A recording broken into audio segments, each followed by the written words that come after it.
আসসালামু আলাইকুম ব্যারিস্টার হাসান। ওয়ালাইকুম আসসালাম। ইমিগ্রেশন বিল কি এবং এটি কিভাবে কাজ করে? Immigration bail in the UK এটি একটি প্রসেস এবং এই প্রসেসটা অ্যালাউ করে থাকে যে কোনো ইন্ডিভিজুয়ালকে, যেসব ইন্ডিভিজুয়ালরা তারা ইমিগ্রেশন ডিটেনশন সেন্টারে তাদেরকে আটকে রাখা হয়, এবং সেটার কারণ হচ্ছে যে তাদের ইমিগ্রেশন কোনো রিলেটেড ম্যাটারের কারণে তাদের আটকে রাখা হয় এবং তাদেরকে মূলত রিলিজড করা হয় ইন দ্য কমিউনিটি। এবং সেটা রিলিজের সময় কিছু স্পেসিফিক কন্ডিশন দেয়া হয়, যে তারা এই তাদের যে অ্যাপ্লিকেশন কিংবা কেস আছে এটা প্রসিড হওয়া পর্যন্ত কিংবা রিজলভ হওয়া পর্যন্ত তারা এই স্পেসিফিক কন্ডিশনগুলো মেনে চলবে। তো এই বিলটা কিন্তু প্রথমে করতে হয় চিফ ইমিগ্রেশন অফিসারের কাছে, এবং চিফ ইমিগ্রেশন অফিসার যদি রিফিউজ করে তখন কিন্তু ফার্স্ট ইয়ার ট্রাইব্যুনালে বেল জন্য অ্যাপ্লিকেশন করতে হয়। তো এই বেলের যে অ্যাপ্লিকেশন যখন করবে তাদেরকে ডেমনস্ট্রেট করতে হবে যে তারা অ্যাবসকন্ড করবে না, মানে তারা পালিয়ে যাবে না যদি তাদেরকে বেল গ্রান্ট করা হয়ে থাকে, এবং বেলের যে কন্ডিশন থাকবে সেই কন্ডিশনগুলো তারা মেনে চলবে। উদাহরণস্বরূপ যদি বলা যায়, তাদের রিপোর্টিং থাকতে পারে, তাদের leaving at a specific address থাকতে পারে, সেখানেই থাকতে হবে, এবং পটেনশিয়ালি তাদের হ্যাভিং এ ফিনান্সিয়াল কন্ডিশন থাকতে পারে সাপোর্টার, এবং সেই কন্ডিশনগুলো ভিতরে এটাও থাকতে পারে যে তাদেরকে ইলেকট্রনিক মনিটরিং করা হতে পারে, যেটাকে ট্যাগ বলা হয়ে থাকে, এবং তাদের উপরে রেস্ট্রিকশন দেওয়া হতে পারে যে তারা কাজ করতে পারবে না, এবং তাদেরকে রেগুলারলি ওই রিপোর্টিং সেন্টারে তাদেরকে রিপোর্ট করতে হবে।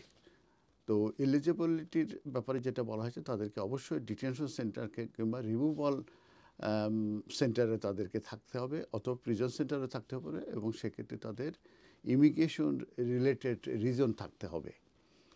আর যে এই যে তাদের যে কোনো একটা কেস মূলত পেন্ডিং থাকতে হবে, এবং সেটা অ্যাসাইলাম হতে পারে কিংবা ডিপোর্টেশন প্রসিডিং হতে পারে কিংবা জেনারেল ইমিগ্রেশনও হতে পারে। তো কন্ডিশন যদি তাদেরকে রিলিজ করা হয়, যে কন্ডিশনগুলো দেওয়া হয় সেটা হচ্ছে রিপোর্টিং দেওয়া হতে পারে, যে সপ্তাহে কিংবা মাসে একদিন তাদেরকে রিপোর্ট করতে হবে পার্টিকুলার একটি রিপোর্টিং সেন্টারে। অ্যাকোমোডেশনের কথা বলা হয়েছে যে পার্টিকুলার একটা অ্যাড্রেসে তাদেরকে থাকতে হবে। ওয়ার্ক কিংবা স্টাডি রেস্ট্রিকশন থাকে, ইলেকট্রনিক মনিটরিং কথা আমি বলেছি, এবং ফিনান্সিয়াল কন্ডিশন সাপোর্টার থাকতে হবে, যে একজন যে গ্যারান্টার যাদেরকে বলা হয় তারা প্রোভাইড করবে এ সাম অফ মানি, এবং সেই মানিটা ফরফিচার হয়ে যাবে যদি ওই যে অ্যাপ্লিক্যান্ট সে যদি তার বেলের কন্ডিশন যদি ব্রিচ করে থাকে। এটা আমি যেটা বলেছি যে প্রথমে চিফ ইমিগ্রেশন অফিসার কাছে করতে হবে, এবং রিফিউজ করলে পরবর্তীতে ফার্স্ট ইয়ার ট্রাইব্যুনালে বেলের অ্যাপ্লিকেশন করতে হয়। আর যে ফ্যাক্টরগুলো মূলত দেখবে যখন এই বেল অ্যাপ্লিকেশনটা কনসিডারেশন নেবে, সেক্ষেত্রে হচ্ছে যে তাদের রিস্ক অফ অ্যাবসকন্ডিং আছে কিনা, তার মানে তাদেরকে রিলিজ করলে তারা পালিয়ে যাবে কিনা, হারিয়ে যাবে কিনা, তারপরে পাবলিক সেফটি ব্যাপারটা দেখবে, ইমিগ্রেশন হিস্ট্রি তাদের কেমন সেটা দেখবে, কমিউনিটি টাইস আছে কিনা তাদের দেখবে, এবং হেলথ কন্ডিশন দেখবে। তো প্রথমে আমি যে এখন যেটা বলবো যে চিফ ইমিগ্রেশন অফিসারের বেলটার ব্যাপারে। তো চিফ ইমিগ্রেশনের কাছে প্রথমে বেলের জন্য অ্যাপ্লিকেশন করতে হবে। এটা একটা অ্যাপ্লিকেশন ফর্ম আছে, এবং এই ফর্মের সঙ্গে কিন্তু দুইজন সিকিউরিটির ডিটেলস দিতে হবে, এবং একটি রিকগনিশন কিংবা সিকিউরিটিস যে একটা লামসাম মানি কিন্তু সেখানে দিতে হবে, এবং ওই যে সিকিউরিটি যারা থাকবে দুইজন, তাদের ন্যাশনালিটি ব্রিটিশ কিংবা তারা সেটেল পারসন হতে পারবে, এবং তাদের কন্ট্রোল থাকবে ওই যে অ্যাপ্লিক্যান্ট, সে যদি বেলে রিলিজ হয় তাহলে সে হারিয়ে যাবে না কিংবা পালিয়ে যাবে না। কিন্তু ওই যে যে সাম অফ দ্য অ্যামাউন্ট যেটা মূলত অ্যাপ্লিকেশনে দেওয়া হয়, যেটাকে সিকিউরিটিস কিংবা রিকগনাইজ যেটা বলা হয়ে থাকে, সেটা কিন্তু ফরফিচার হয়ে যাবে যদি ওই যে সিকিউরিটিদের কথা যদি না শোনে এবং হারিয়ে যায়। তো এটা একটি কিন্তু ভেরি ইম্পর্টেন্ট। তো যেসব ক্ষেত্রে অ্যাপ্লিকেশনগুলো সাকসেসফুল হতে পারে সেটা হচ্ছে যে যদি ইমিডিয়েট রিমুভাল না থাকে তাহলে কিন্তু বেল অ্যাপ্লিকেশনগুলো সাকসেসফুল হতে পারে। তারপরে সার্টেন কান্ট্রি আছে যেসব জায়গায় তাদেরকে ফেরত পাঠানো যায় না, সেই সব ক্ষেত্রে তাদের কিন্তু বেল অ্যাপ্লিকেশন সাকসেস হতে পারে। কোনো টর্চার সার্ভাইভ হলে তাদেরকে বেল দেওয়া হয়ে থাকে। আনএকম্পানিড মাইনর যারা তাদেরকে সাধারণত ডিটেনশনে নেওয়া হয় না, নিলেও তাদেরকে কিন্তু বেল দেওয়া হয়।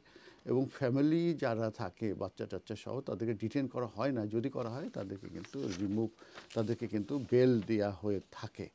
তো এই বিষয়গুলো মূলত নির্ভর করে থাকে। তো যারা এইভাবে ডিটেনশন সেন্টারে আছে তাদের কোনো অ্যাপ্লিকেশন পেন্ডিং আছে কিংবা জুডিশিয়াল রিভিউ পেন্ডিং আছে, কোনো অ্যাসাইলাম পেন্ডিং আছে, সেই সব কিন্তু তারা তাদের লয়ারের সঙ্গে যোগাযোগ করতে পারবে এবং সেই লয়ার ইচ্ছে করলে তাদের জন্য বেলের অ্যাপ্লিকেশন করতে পারবে। এবং যেটা আমি বলেছি যে মেন টেস্টটা হচ্ছে যে তারা অ্যাবসকন্ডিং হবে না, তারা মূলত বেলের কন্ডিশনটা মেনে চলবে এবং তার সিওরিটি থাকতে হবে। এবং সিওরিটির কিন্তু যে ন্যাশনালিটির পাসপোর্ট, তারপরে তার tenancy agreement, proof of address, এইসব ডকুমেন্টগুলো তাদের দিতে হবে এবং তাদের কিন্তু কোর্টে যেতে হবে কিংবা চিফ ইমিগ্রেশন অফিসারের যখন অ্যাপ্লিকেশনের সঙ্গে কিন্তু সব ডকুমেন্টগুলো দিতে হবে।